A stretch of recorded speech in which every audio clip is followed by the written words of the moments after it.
Bonjour à tous et bienvenue dans Overview. Aujourd'hui, nous avons l'honneur et le plaisir d'avoir avec nous Yasmina Khadra, qui n'est plus à présenter, qui est un auteur de renommée internationale avec plusieurs romans à succès. Nous le lisons en ce moment avec le club de lecture à travers les hirondelles de Kaboul et nous allons également profiter pour parler de sa dernière sortie, Le Prieur de Bethléem. Bonjour Monsieur Khadra. Bonjour. Donc, comme je disais, je suis vraiment passionnée de littérature et j'ai beaucoup voyagé à travers vos écrits, notamment au Moyen-Orient et en Afrique du Nord.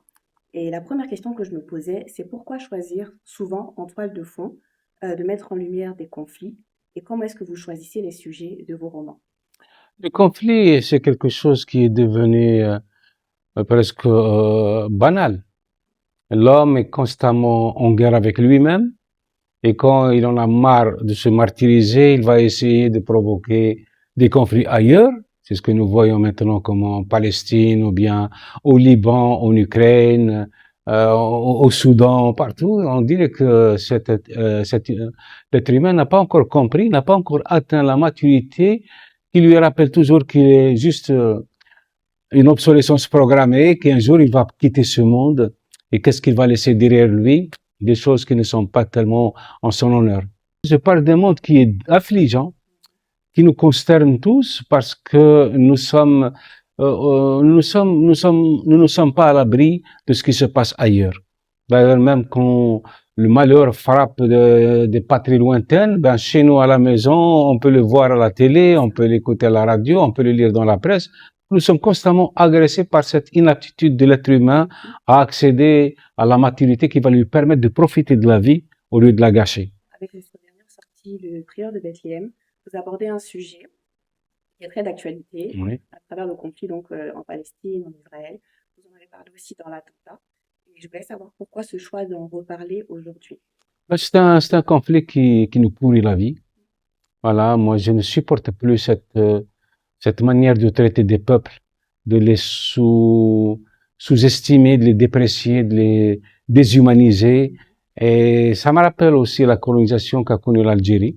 Et comme je suis l'enfant justement de cette époque où le joug colonial brisait les échines, condamnait les espérances, détruisait des familles entières et semait la misère et la souffrance, eh ben je suis très très proche de ceux qui souffrent.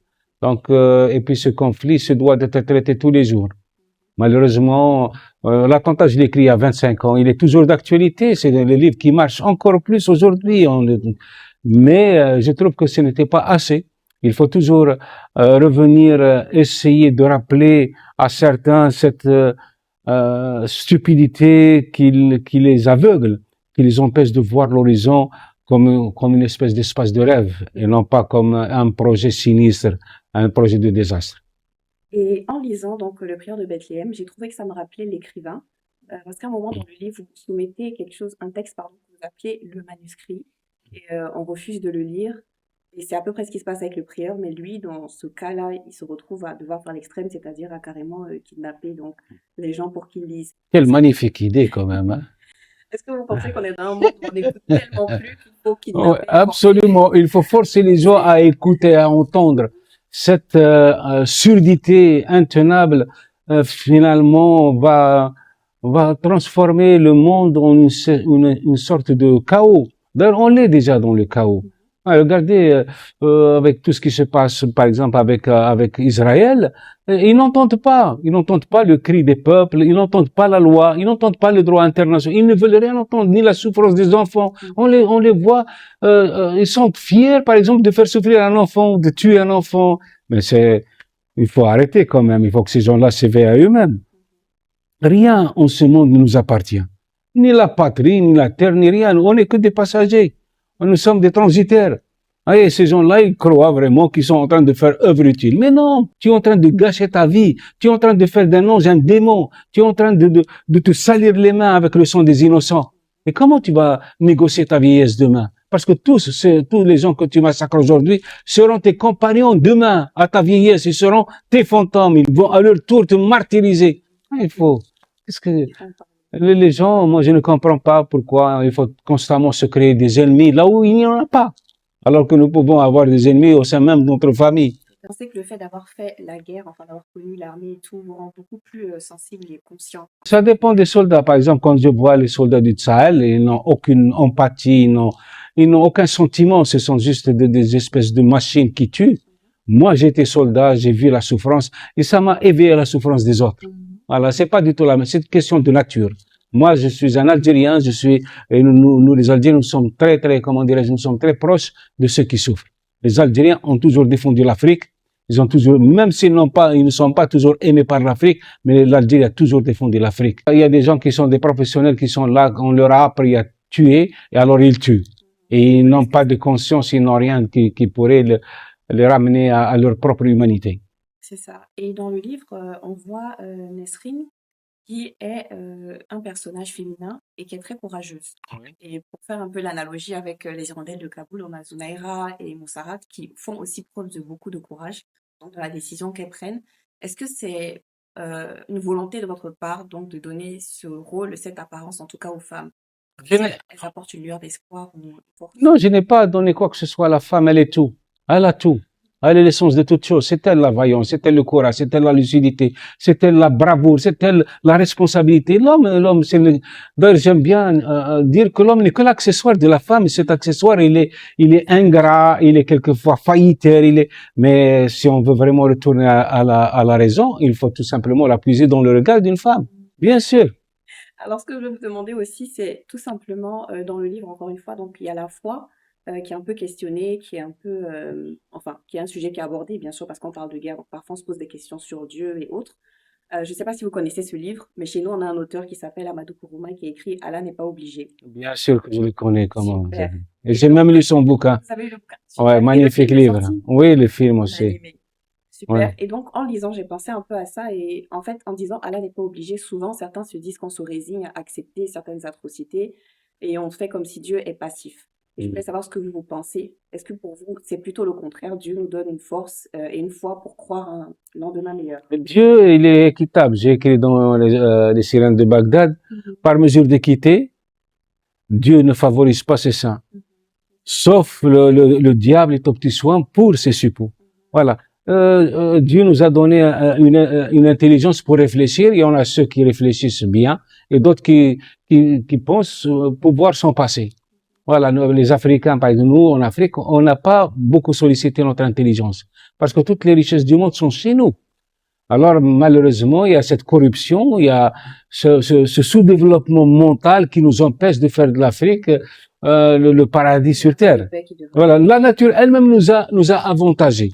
Elle nous a donné des paysages mais époustouflants. Elle nous a donné des richesses intarissables. Mais malheureusement, il y a ceux qui travaillent avec la tête. Vous allez aux États-Unis, c'est un pays pourtant cosmopolite. Je ne sais pas d'où il est sorti. C'est un pays né de la violence et du grand remplacement. Voilà, ils ont génocidé des tribus et tout, mais ils ont quand même ils croient dans cette Amérique. Et les gens travaillent pour l'Amérique. Donc ils font tout pour que ce pays soit toujours puissant, fort et tout. Nous, on travaille pas pour l'Afrique. On travaille pour nos petites poches, pour nos ridicules rentes, et c'est ça qui fait de nous des êtres exploitables. Enfin, je vais vous demander, donc en ce moment avec le club de lecture, comme je vous ai dit, on relit donc les Hirondelles de Kaboul. Oui, c'est bien, c'est une très bonne chose, oui. Très bonne chose. Et j'ai vu que dans la nouvelle édition, vous avez fait une préface, donc 20 ans après. Oui. Bien sûr, les talibans sont partis et là, ils sont revenus. Donc, est-ce que vous pensez qu'il y a toujours de l'espoir à avoir? Qu'est-ce que vous direz à ceux qui lisent les Hirondelles de Kaboul aujourd'hui? Pour moi, l'espoir, c'est réunir les trois éléments indissociables, constitutifs et indissociables. C'est le projet, le but. Il faut avoir les moyens d'atteindre ce but et la motivation. S'il y a un seul élément venait à manquer, l'espoir n'est qu'une utopie. Donc voilà, pour moi, le travail, c'est de travailler. Il faut avoir un but. Qu'est-ce qu'on veut faire de l'Afrique? Qu'est-ce qu'on veut faire de nos pays? Et il faut la motivation et les moyens. C'est le message que vous adresseriez à la jeunesse africaine aujourd'hui? La jeunesse ne doit pas nous regarder du tout. Nous avons failli, nous l'avons trahi, nous n'avons pas été à la hauteur de ses ambitions. Donc cette jeunesse doit se construire par elle-même et rêver d'une Afrique qui sied parfaitement à ses ambitions. Voilà, c'est tout. Donc nous, on n'est pas un exemple à suivre. Hein. Il faut nous oublier, il faut nous enterrer, même il ne faut plus que nous puissions accéder à la postérité. Nous avons trahi l'Afrique. Oui, oui, c'est comme ça. Les jeunes, ils n'ont pas besoin de nous, ils n'ont pas besoin de leçons. Je n'ai pas de leçons à leur donner. Ce qu'ils voient déjà, la meilleure école, c'est ce qu'ils voient tous les jours. Je vais juste vous poser deux petites questions. On aimerait beaucoup savoir si vous avez des recommandations de lecture. Il faut tout lire. Voilà la recommandation de lecture. Moi, j'adore la littérature russe, par exemple, l'ancienne littérature. Je suis comment dirais-je, un fan absolu. Mais aussi, il y a des écrivains qui sont très intéressants, comme Jack London, comme Naguib Mahfouz, comme Malek Haddad pour les Africains. J'ai pas le droit de citer que quelques noms parce que tous les écrivains m'ont construit. Chaque écrivain a construit une fibre sensible en moi. Mais il n'y en a pas un qui se distingue? Moi, en ce qui me concerne, l'écrivain que j'adore le plus, c'est Naguib Mahfouz. En dernier, je vais vous demander, est-ce que parmi tous les livres que vous avez écrits, vous avez un favori? Les livres, c'est comme nos enfants. On peut pas avoir une prédilection pour l'un pour l'autre, mais je pense que ceux qui pourraient vraiment servir les Algériens, c'est peut-être les vertueux. Ceux qui pourraient servir l'être humain, c'est le prieur de Bethléem. Merci beaucoup. C'est moi. Monsieur Kadra. Et à très bientôt. À très bientôt. Merci.